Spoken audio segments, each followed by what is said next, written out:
Et si l'un de tes plus grands échecs était en réalité le début de ta plus grande réussite, sans que tu ne t'en rendes compte? Imagine un instant que chaque porte qui s'est fermée devant toi, chaque déception, chaque moment où tu t'es senti brisé, ne soit pas une punition, mais un message d'Allah.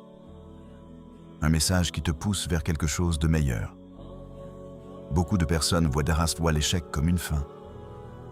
Mais en islam, l'échec peut être une transformation, une purification, un tournant.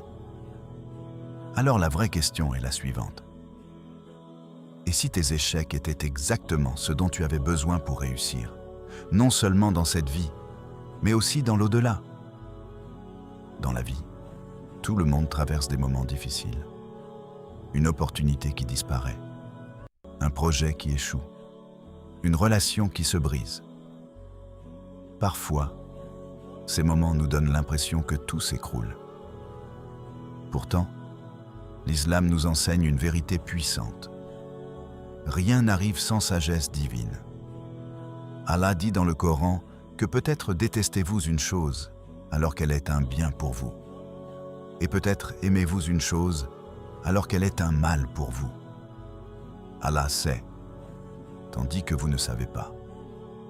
Quran 2:216.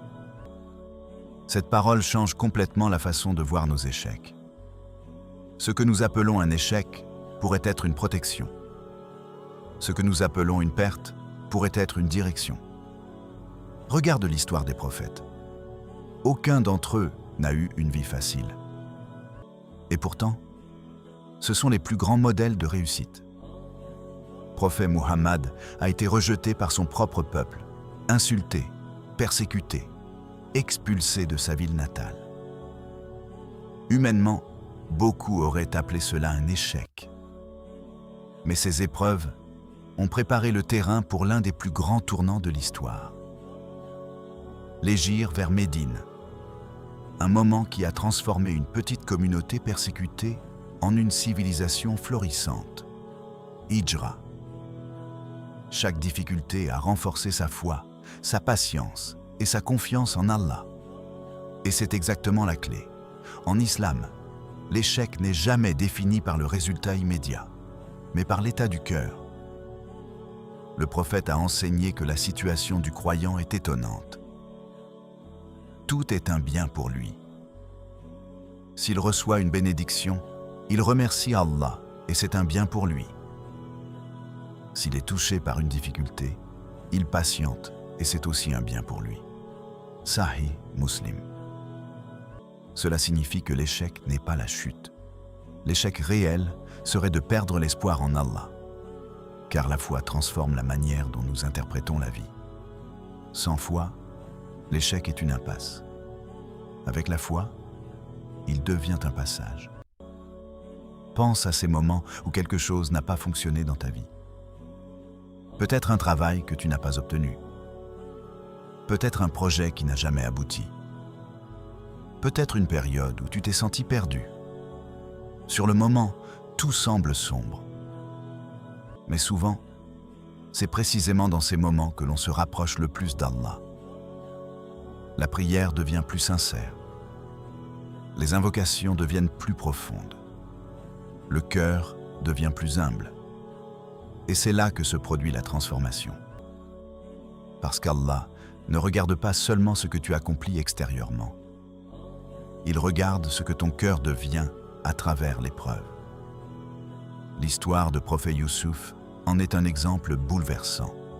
Trahi par ses propres frères, jeté dans un puits, vendu comme esclave, accusé injustement, emprisonné pendant des années. Si quelqu'un avait regardé sa vie à ces moments-là, il aurait dit « Quel échec !» Mais ces épreuves étaient en réalité les étapes qui allaient le mener à devenir un leader respecté et à sauver un peuple entier d'une famine. Ce récit nous enseigne une vérité essentielle. Ce qui ressemble à un échec aujourd'hui peut être une préparation pour quelque chose de beaucoup plus grand demain. Mais comment transformer réellement un échec en succès avec la foi? La première chose et de changer notre perspective. Au lieu de demander « Pourquoi cela m'arrive-t-il ?», le croyant apprend à demander « Qu'est-ce qu'Allah veut m'apprendre à travers cela ?» Cette simple question transforme la douleur en apprentissage. La deuxième clé est la patience. La patience en islam n'est pas une passivité. C'est une force intérieure. C'est la capacité de rester ferme, de continuer à avancer, même lorsque les résultats ne sont pas immédiats. Allah promet dans le Coran que certes, avec la difficulté vient la facilité. Quran, sourate 94. Remarque bien, Allah ne dit pas qu'après la difficulté vient la facilité. Il dit avec la difficulté. Cela signifie que dans chaque épreuve se cache déjà une porte vers la facilité. La troisième clé est la confiance totale en Allah, ce que l'on appelle le tawakkul. Faire les efforts nécessaires, tout en sachant que le résultat appartient à Allah. Beaucoup de personnes pensent que la réussite dépend uniquement de leur capacité. Mais le croyant sait que la réussite est une combinaison entre l'effort sincère et la bénédiction divine. Parfois, Allah retarde quelque chose pour te donner mieux. Parfois, il ferme une porte pour t'éviter un mal que tu ne vois pas. Et parfois, il te fait passer par des épreuves simplement pour t'élever. Car les épreuves purifient les péchés, renforcent la foi et rapprochent le cœur d'Allah. Le prophète Mohammed a enseigné qu'aucune fatigue, aucune maladie, aucune tristesse, aucune difficulté n'atteint le croyant sans qu'Allah n'efface par cela une partie de ses péchés. Sahih al-Bukhari. Alors la prochaine fois que tu fais face à un échec, rappelle-toi de ceci. Ce moment ne définit pas ta fin. Il peut être le début d'une transformation. Peut-être qu'Allah veut te rendre plus fort. Peut-être qu'il veut purifier ton cœur. Peut-être qu'il prépare un chemin que tu ne peux pas encore voir.